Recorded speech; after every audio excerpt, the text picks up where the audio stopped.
I'm Wayne Dickson, and this is Arthur Baker. Hello. We're here to Hey, talk. Wayne, fancy meeting you. Fancy there. meeting Okay. you here, Arthur. Amazing. We're here to talk about our Dance Master series through the BBC's Demon Music label. We released a Shep Pettibone compilation a couple of years ago, but now at long last it's time to celebrate the man himself, Arthur Baker. Thank you. Yeah, it's been a journey doing this, but we actually have a piece of vinyl here, and We do indeed. actually 2 pieces of vinyl. Indeed. So the title is issued in this 2 LP edition. There's a 6 LP box set and a 4 CD compilation as well. And You're good at this, man. I know. This I'm is just a like- natural. What can I say? But I'm better on radio, to be fair. all right. So, but yeah. So, like, do you want to talk a little bit about how we came up with this, because it goes way back to 2010, I believe. Yeah, we've been talking about doing a compilation series based around remixes, DJ remixes, but really remixes, because I don't really consider myself a DJ remix. I consider myself a remixer producer. Yeah. And to sort of collect these remixes that happened in the 80s that you really couldn't get anywhere else. Yeah. I mean, you might have them on a record, but the record would be scratched. So you just needed to be updated with new copies of it. Mm-hmm. And we discussed it 13 years ago. 13 years ago. And and we basically finally last year did the Shep series, and Shep Pettibone being an old friend of mine, and from he used to do a lot of his mixes in my studio, so that sort of made sense. And he was shy; he didn't really want to get involved in promoting, but of course I'm not shy, so I'm promoting mine. And it's exciting to see it after all this time, and to actually have a piece of vinyl. Absolutely. And like Arthur said, the Shep title was how we launched the series. And what we want to do is go through many of the remixers' classics. So we're working on the John Longo remix collection, which will be coming soon. And you can edit that out if you don't want to use that part. And so like really it's just about paying respect to the remixers of the late 70s through the 80s, who were not as famous, if you will, as the guys from the 90s onwards, but these were the guys who created the culture itself in the first place. Yeah, so it was really before just that, to do there that. were no remixes. There were, going back to our friend Tom Moulton, but basically it started in the 70s, and now the whole idea of the remix is, has been incorporated into hip hop and everything else. So it really started it was a disco remix, and some of the tracks on here are disco remixes, I think. But by this time they actually weren't. But maybe elements of on the final side. Yeah, on the final set there are definitely disco things that I did when disco wasn't a bad word, and when disco really,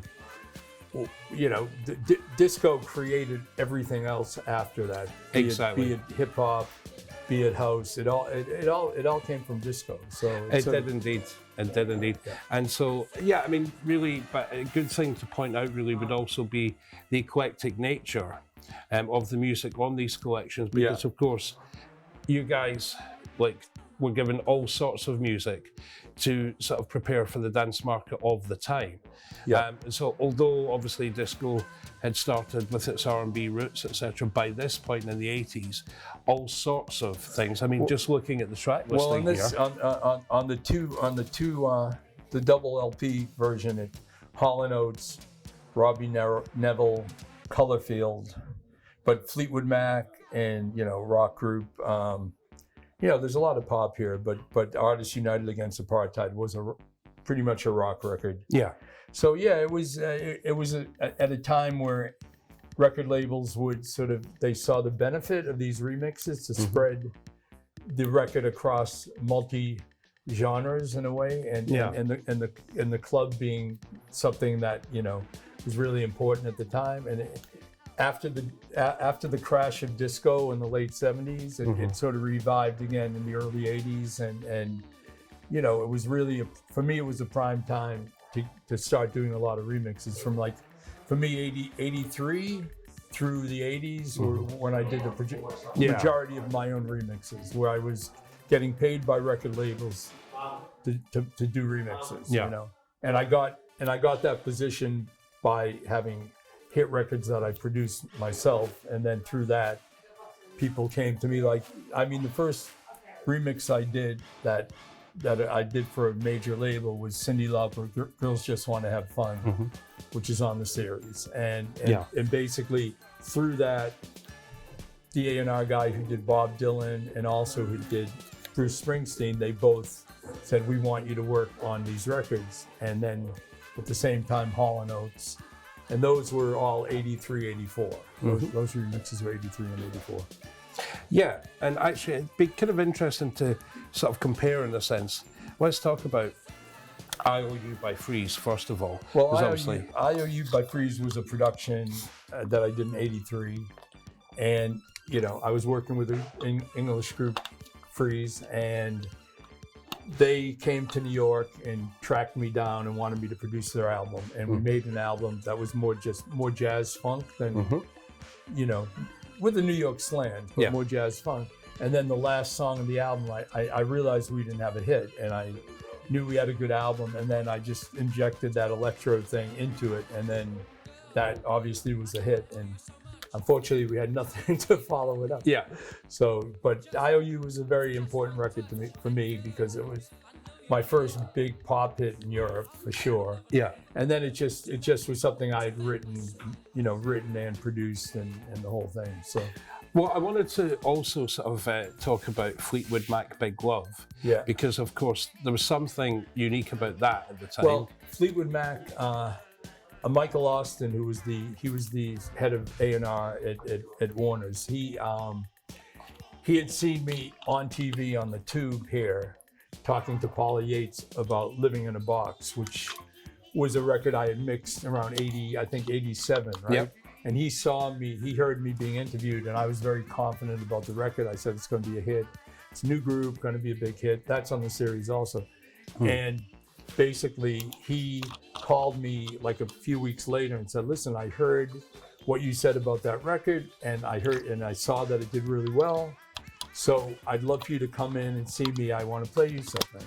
Yeah, and he had heard me talk about this record, so he had me come in LA, and I go in the office, and he goes, you know, I want to play you something. And before I went into the office, there was the A&R, the dance promotion guy named Craig Costage, and he had been sitting out there, and he's like very curious, why are you here? And I said, well, I'm seeing Michael about a record. Now that got his dander up because he should have been involved in the meeting, but he wasn't. So he said, okay. So then I went in, and Michael played me Big Love by Fleetwood Mac, and he said, can you do something with it? I go, yeah, I know exactly what I could do. I knew when I heard it, I knew I could have a big club record with it.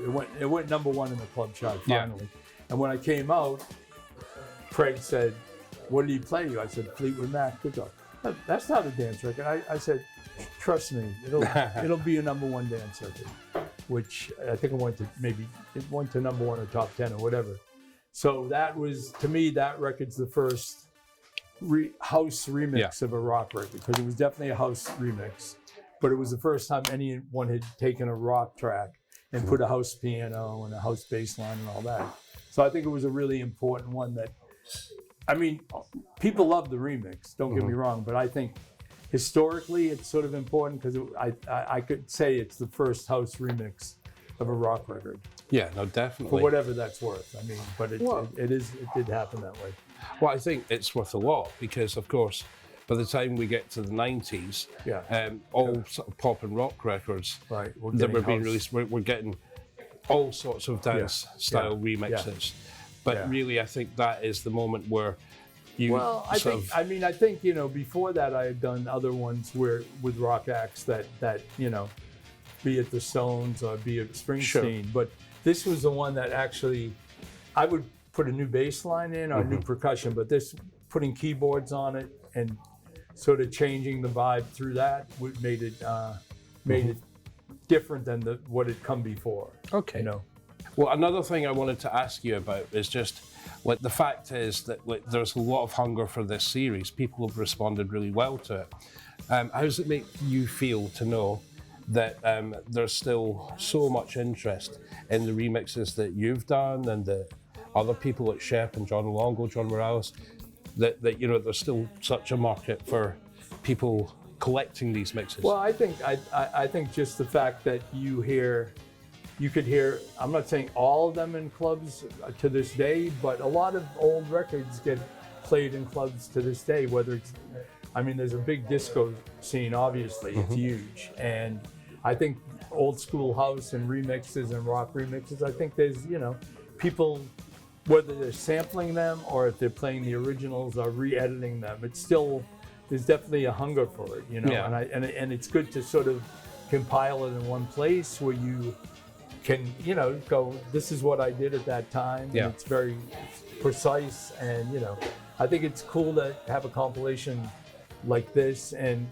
with the future, the ones we'll do in the future, it just seems like a lot of people love the records, they don't have them. And then there's the thing with vinyl being back in vogue again. So, you know, the fact that people actually want the vinyl and collect the vinyl, and, you know, to do it in this way where, you know, you get nice clean copies remastered, you know, I think makes a lot of sense, you know. Well, just to say, there's a lot of songs that you mixed that we tried to get for these collections and we didn't quite manage. We hope to get some of them for the next volume, of course. Yeah. But you want to talk about any of those? Well, I mean, you know, there's always spoil sports, you know. I mean, no, I would say the White Whale, or whatever you want to call it, is, for me, is Too Much Blood, which was a record a remix I did for the Rolling Stones. And, you know, I don't think, I mean, Mick liked it, and he approved it, and over the last 20 years, can we re-release it? Can we compile it? And he's just never been really interested. I don't really see, he doesn't really see the importance, but to me, it's one of my best. And you know, it's the most difficult to get, and also it's the most bootleg. Yeah. And I said, Mick, it's being bootlegged. You're making no money on it.